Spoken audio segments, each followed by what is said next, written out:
Halo anak-anak, apa kabar kalian hari ini? Hari ini kita akan belajar tentang kesetimbangan kimia. Nah, sebelum kita melihat lebih jauh tentang apa itu kesetimbangan kimia dan apa saja yang akan kita pelajari dalam materi tentang kesetimbangan kimia ini, coba kalian perhatikan gambar ini.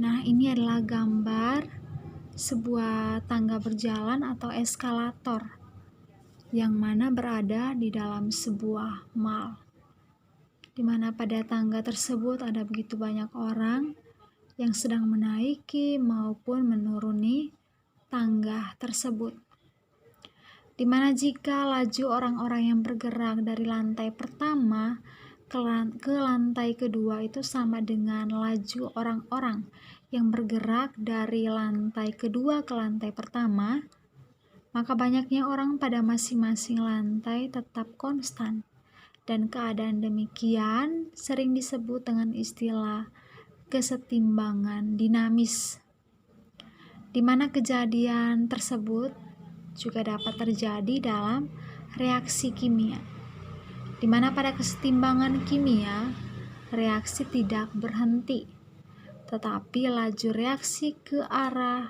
hasil reaksi sama dengan laju reaksi ke arah pereaksi. Nah, kita lihat reaksi itu ada dua, ada reaksi satu arah atau irreversibel dan juga reaksi dua arah atau reversibel. Kita lihat yang pertama, reaksi satu arah. Ciri-cirinya, yang pertama, produk tidak dapat diubah kembali menjadi reaktan, dan reaktan dan produk dihubungkan dengan tanda panah satu arah. Jadi dihubungkan dengan tanda panah satu arah saja. Ini contoh reaksinya, A gas ditambah B gas membentuk C gas ditambah D gas, di mana ini A dan B ini merupakan reaktan, sedangkan C dan D ini merupakan produk. Dan kita lihat wujudnya itu gas, semuanya berwujud gas. Kita lihat reaksi dua arah atau reversibel. Ciri-cirinya, yang pertama, produk dapat bereaksi kembali membentuk reaktan. Yang kedua, reaktan dan produk dihubungkan dengan tanda panah seperti ini. Ada dua arah. Kita lihat reaksi. Misalkan A gas ditambah B gas membentuk C gas ditambah D gas, di mana A dan B ini merupakan reaktan, sedangkan C dan D ini merupakan produk. Dan ini tanda panahnya, tanda panah dua arah yang menunjukkan bahwa reaksinya bolak-balik atau reaksi dua arah, di mana produk bisa berperan sebagai reaktan dan reaktan bisa berperan sebagai produk. Jadi reaksinya bisa dibolak-balik. Kita lihat reaksi kesetimbangan. Jadi reaksi kesetimbangan itu merupakan reaksi reversibel atau reaksi bolak-balik atau juga reaksi dua arah antara reaktan dan produk. Dan reaksi ini umumnya terjadi dalam wadah tertutup. Oke, jadi untuk reaksi kesetimbangan itu ada reaktan dan juga produk dengan penghubungnya atau tanda panahnya seperti ini. Tanda panahnya itu dua arah ke reaktan dan juga arah ke produk. Ini menunjukkan bahwa produk juga bisa berperan sebagai reaktan dan reaktan juga bisa berperan sebagai produk, sehingga reaksinya bisa dibolak-balik. Dan dikatakan kondisinya setimbang itu karena yang pertama, konsentrasi reaktan dan produk itu tidak berubah, dan laju ke kanan itu sama dengan laju ke kiri. Kita lihat contoh. Ini sejumlah gas N2 dan H2 direaksikan membentuk NH3 dalam wadah tertutup. Dengan reaksinya N2 gas ditambah 3H2 gas membentuk 2NH3 gas, di mana N2 dan juga H2 itu merupakan reaktan, sedangkan NH3 ini merupakan produk. Terus ingat, tanda angka 3 dan juga angka 2 ini merupakan koefisien. Ini koefisien dari H2 yaitu 3 dan koefisien dari NH3 yaitu 2. Dan ketiganya ini berwujud sama, yaitu berwujud gas. Nah, ini adalah grafik hubungan antara konsentrasi dengan waktu. Kita ambil dari reaksi seperti ini, N2 ditambah 3H2 membentuk 2NH3. Dimana kita lihat konsentrasi dari N2 dan juga H2 pada saat bereaksi atau seiring berjalannya waktu, pada saat bereaksi konsentrasinya itu semakin berkurang. Jadi konsentrasi N2 dan juga H2 yang merupakan reaktan ini akan berkurang pada saat bereaksi.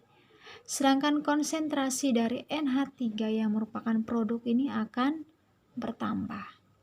Ingat, konsentrasi dari reaktan akan berkurang, sedangkan konsentrasi dari produk, yaitu NH3 ini akan bertambah. Kesetimbangan itu ada dua, yaitu kesetimbangan homogen dan juga kesetimbangan heterogen. Kenapa dikatakan kesetimbangan homogen? Karena seluruh zat yang terlibat dalam persamaan reaksi itu mempunyai wujud yang sama. Kalau dia semuanya gas, maka semuanya gas. Kalau ada yang aqueous, maka semuanya aqueous atau larutan. Kita lihat contoh ini, A gas ditambah B gas. Oke, anak panahnya harus dua arah, membentuk C gas ditambah D gas, di mana semua zat atau semua senyawa yang bereaksi ini mempunyai wujud yang sama, yaitu wujud gas. Yang berikut kesetimbangan heterogen. Kenapa heterogen? Karena seluruh zat yang terlibat dalam persamaan reaksi mempunyai wujud yang berbeda. Kita lihat ini, CaCO3 solid membentuk CaO solid ditambah CO2 gas. Jadi ini wujudnya berbeda. Di sini ada solid atau padat dan juga gas. Oke, kita lanjut hukum kesetimbangan. Di mana bunyi hukum kesetimbangan itu pada saat kondisi setimbang, rasio antara hasil kali konsentrasi zat sebelah kanan pangkat koefisiennya terhadap zat sebelah kiri memiliki nilai tetap pada suhu tetap. Ini menurut Goldberg dan Waage. Jadi kita akan lihat tentang tetapan kesetimbangan. Di sini kita akan belajar tentang Kc dan juga Kp. Apa perbedaan antara Kc dan Kp? Jadi perbedaannya, jika kita ingin mencari nilai dari Kc, maka yang diketahui adalah konsentrasi. Sedangkan jika kita ingin mencari Kp, maka yang diketahui itu adalah tekanan atau pressure. Nah, kita lihat ini ada contoh reaksi 3A gas ditambah 2B solid membentuk 2C gas ditambah 4D gas, di mana A dan B itu merupakan reaktan, sedangkan C dan D ini merupakan produk. Dan reaksi ini bisa dibolak-balik, di mana C dan D bisa menjadi reaktan dan A dan B ini bisa menjadi produk. Dan wujudnya, kita lihat wujudnya heterogen. Kenapa heterogen? Karena di sini ada gas dan juga ada solid. Wujudnya berbeda.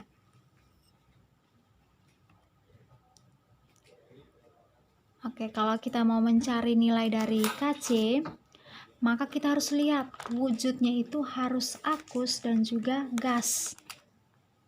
Selain wujud aqueous dan gas, berarti itu tidak dipakai dalam perhitungan Kc-nya. Dan dari reaksi ini kita lihat Yang ada hanya berwujud gas dan juga solid, maka yang kita pakai itu yang berwujud gas saja, sedangkan solid tidak dipakai.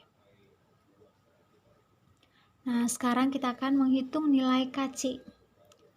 Jadi, jika ingin mencari nilai Kc, maka Kc sama dengan konsentrasi dari produk dipangkatkan dengan koefisiennya dibagi dengan konsentrasi dari reaktan. Nah, kita lihat konsentrasi dari produk itu ada C dan juga D, sedangkan konsentrasi dari reaktan itu adalah A.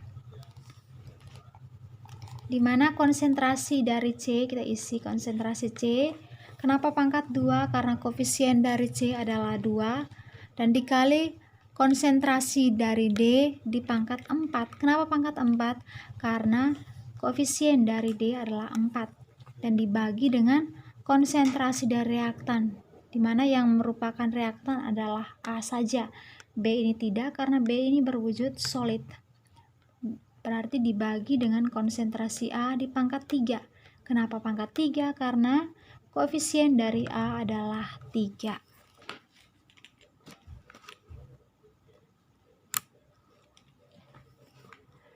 Jadi, kalau kita ingin mencari nilai Kc, tapi belum diketahui konsentrasi, tapi yang diketahui adalah jumlah mol dan juga volume, maka kita bisa mencari dengan cara seperti ini. Konsentrasi A ataupun C ataupun D sama dengan mol dari A ataupun C ataupun D dibagi dengan volume.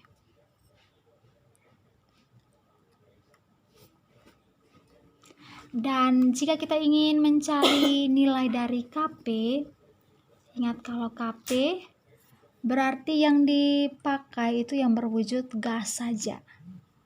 Jadi Kp sama dengan tekanan dari produk dibagi dengan tekanan dari reaktan, di mana tekanan dari produk dipangkatkan dengan koefisiennya dibagi dengan tekanan dari reaktan dipangkatkan dengan koefisiennya.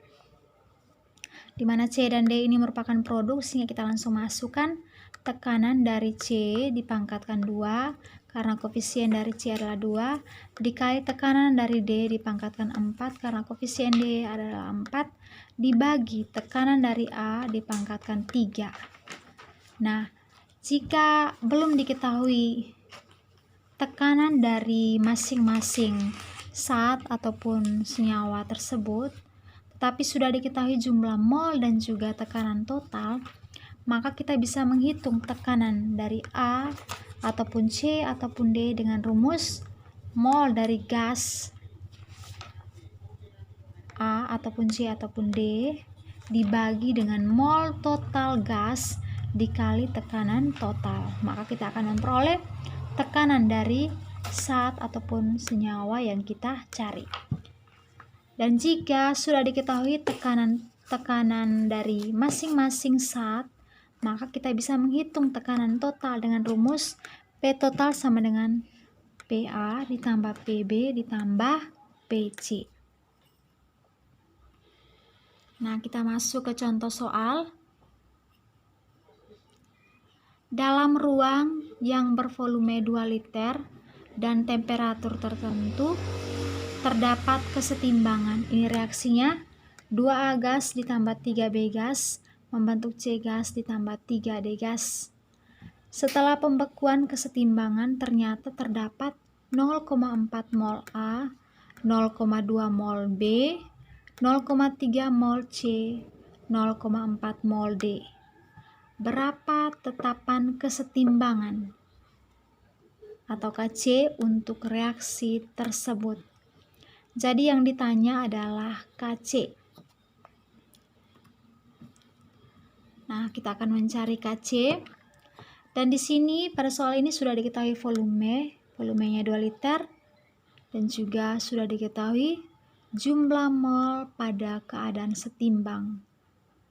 Jadi kita langsung saja mencari konsentrasi dari A, B, C maupun D dengan cara konsentrasi sama dengan jumlah mol dibagi dengan volume.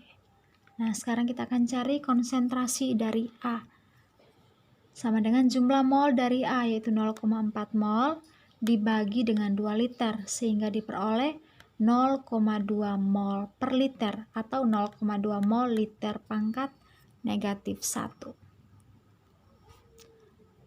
Selanjutnya kita cari konsentrasi dari B yaitu 0,3 dibagi dengan 2 liter. Maka kita akan peroleh 0,1 mol per liter. Dan untuk konsentrasi C maupun D dengan cara yang sama itu jumlah mol dibagi dengan volume. Maka di sini kita sudah dapat konsentrasi A, B, C, dan juga D. Setelah itu kita langsung masukkan ke rumus. Karena yang ditanya adalah Kc, maka Kc sama dengan konsentrasi dari produk dibagi dengan konsentrasi dari reaktan. Di sini kita sudah dapat konsentrasi masing-masingnya, tinggal masukkan angka. Di sini konsentrasi C dikali konsentrasi D pangkat 3. Di sini pangkat 1 tapi tidak biasa ditulis, maka hanya ditulis C, konsentrasi C. Dikali konsentrasi D pangkat 3, ingat 3 kenapa? Karena 3 ini adalah koefisien dari D. Dan juga dibagi konsentrasi A pangkat 2 kali konsentrasi B pangkat 3. Kita masukkan masing-masing konsentrasinya 0,15 dikali 0,2 pangkat 3 dibagi 0,2 pangkat 2 dikali 0,1 pangkat 3 sehingga kita akan peroleh nilai Kc-nya yaitu 30.